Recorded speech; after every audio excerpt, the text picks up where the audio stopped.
Em Malaquias, capítulo 3, versículo de número 10, está escrito: trazei todos os dízimos à casa do tesouro, para que haja mantimento na minha casa. Depois fazei prova de mim, diz o Senhor dos Exércitos. Se eu não vos abrir as janelas do céu, e não derramar sobre vós uma benção tal, que dela vos advenha a maior abastança. Glória a Deus. Aqui iremos falar acerca dos privilégios de dar os dízimos e as ofertas à casa do tesouro ou à casa do Senhor.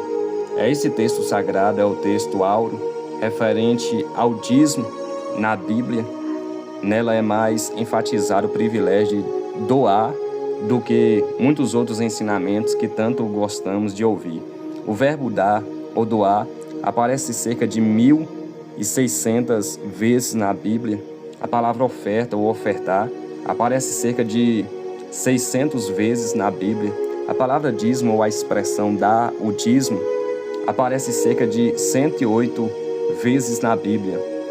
Esses termos ou variações deles aparecem cerca de 2.308 vezes na Bíblia. Há muitas menções nas Escrituras quanto às contribuições para a casa do Senhor. Dízimo e ofertas nas Escrituras, iremos falar neste estudo. Lá em Gênesis, capítulo 4, versos 3 e 5, lemos: e aconteceu ao cabo de dias que Caim trouxe do fruto da terra uma oferta ao Senhor, e Abel também trouxe dos primogênitos das suas ovelhas e de sua gordura, e atentou o Senhor para Abel e para a sua oferta, mas para Caim e para a sua oferta não atentou. Aqui temos os primeiros dois ofertantes mencionados na Bíblia. O texto diz que Deus se agradou de Abel e de sua oferta. Deus está interessado tanto na conduta do ofertante como na qualidade da oferta. Na Bíblia, a oferta de Abel é qualificada, e Abel também trouxe dos primogênitos das suas ovelhas e da sua gordura, conforme Gênesis capítulo 4, versos de número 4. O texto afirma que o Senhor não se agradou de Caim e de sua oferta. Além de sua má conduta, Caim não se preocupou em separar o melhor para Deus. Na Bíblia, a oferta de Caim não é qualificada apenas. É dito o seguinte, que Caim trouxe do fruto da terra uma oferta ao Senhor, conforme Gênesis capítulo 4, versículo de número 3. Cada um oferece o que tem. Deus não exigirá de Caim uma oferta de animais se ele não cuidava de animais.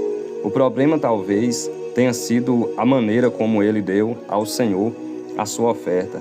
Abraão foi o primeiro dizimista na história bíblica.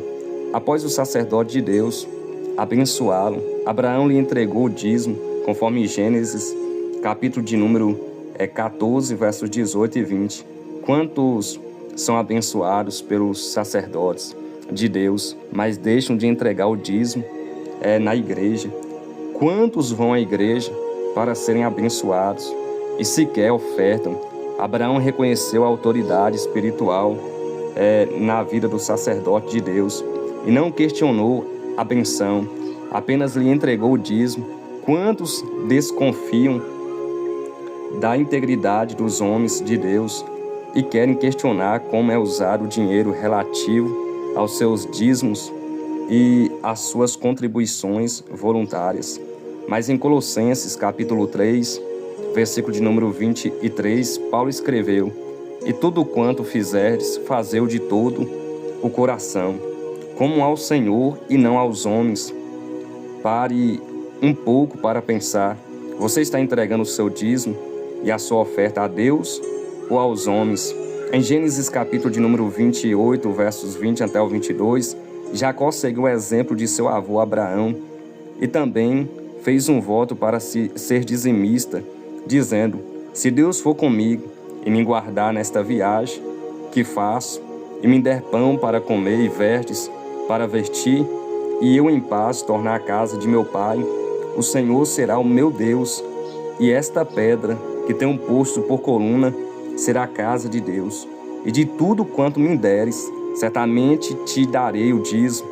Jacó foi o primeiro crente a reconhecer a necessidade do dízimo para a manutenção da casa de Deus. Em Malaquias capítulo 3, versos 10, o profeta Malaquias diz: trazei todos os dízimos à casa do tesouro, para que haja mantimento na minha casa, e depois fazei prova de mim, diz o Senhor dos Exércitos, se eu não vos abrir as janelas do céu, e não derramar sobre vós uma benção tal que dela vos advenha a maior abastança. Lá em Lucas capítulo 6, verso de número 38, Jesus incentivou a nossa generosidade em contribuir dizendo: dai, e se vos há dado, boa medida, recalcada, sacudida e transbordando vos darão, porque com a mesma medida com que medirdes, também vos medirão de novo. Lá em Atos capítulo 20, versos 35, Paulo se referiu a este ensinamento de Cristo acerca das contribuições, dizendo: tenho-vos mostrado em tudo que, trabalhando assim, é necessário auxiliar os enfermos e recordar as palavras do Senhor Jesus, que disse: mais bem-aventurado coisa é dar do que receber. Lá em 2 Coríntios capítulo 9, verso 7, Paulo ainda incentiva a contribuição dos crentes, dizendo: cada um contribua segundo propôs, no seu coração, não com tristeza ou por necessidade, porque Deus ama ao que dá com alegria. Em 1 Crônicas, capítulo de número 29, verso 5, o rei Davi diz: quem, pois, está disposto a encher a sua mão para oferecer hoje, voluntariamente, ao Senhor, ao observarmos a generosidade do povo, ao ofertar para a construção do tabernáculo no deserto, e a disposição de Davi e do povo de Israel para ofertarem para a construção do templo do Senhor, somos incentivados a mostrar um mesmo espírito voluntário e generoso para contribuirmos com a obra de Deus nos dias atuais. Glória a Deus, irmãos. Que Deus continue abençoando a vida de cada um dos irmãos. Deixe o seu like, compartilhe esta mensagem. Aqui foi mais uma mensagem, aqui um estudo bíblico aqui sobre o privilégio de dar dízimo e ofertas à casa do Senhor. Que Deus continue abençoando cada um dos irmãos. Você que passar por aqui e gostou desta mensagem edificou a sua fé na palavra de Deus. Que Deus continue abençoando a sua vida. Se você não é inscrito neste canal, inscreva, deixe o seu like, ative o sininho de notificação para que o YouTube venha notificar todas as vezes que eu estar deixando aqui uma mensagem da parte de Deus para os seus corações. Que Deus abençoe os irmãos, em nome do Pai, do Filho e do Espírito Santo de Deus. Fica na paz e até a próxima mensagem.